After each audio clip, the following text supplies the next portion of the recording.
असं मानलं जातं की इंटरनेटवरती 3च गोष्टी विकल्या जातात. ओके. एक व्हायलन्स, दुसरा सेक्स आणि तिसरं दुःख. खरंय. ह्या 3च गोष्टी अशा आहेत की ज्या इंटरनेटवरती सगळ्यात जास्त विकल्या जातात. म्हणजे हे खूप दुर्दैवी आहे, हे खूप वाईट आहे.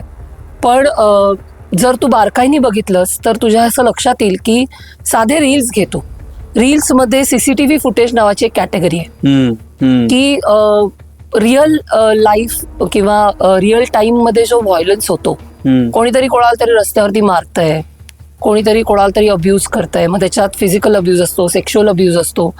याचं सीसीटीव्ही मध्ये जे काही कॅप्चर केलं जातं त्याचे रील्स बनवणं आणि ते रील्स टाकणं, हे प्रमाण आपल्याकडे तू नॉर्मल बघितलंस तरी खूप आहे. आणि त्याला जे व्ह्यूज मिळतात ते व्ह्यूज बघितल्यानंतर असं वाटतं की का लोक हे बघत असतील आणि ह्याच्यात एन्जॉय करण्यासारखं काय आहे किंवा ह्याच्यात क्युरिसिटी वाटावी, बघावं असं वाटण्यासारखं काय आहे. पण मला असं वाटतं की ह्या सगळ्याचा एक कलेक्टिव्ह इम्पॅक्ट माणसांवरती होतो किंवा होत असावा, की बघून बघून सातत्याने बघून कुठेतरी ते नॉर्मलाइज्ड होतं. आपणही करू शकतो असं कदाचित वाटू शकतं.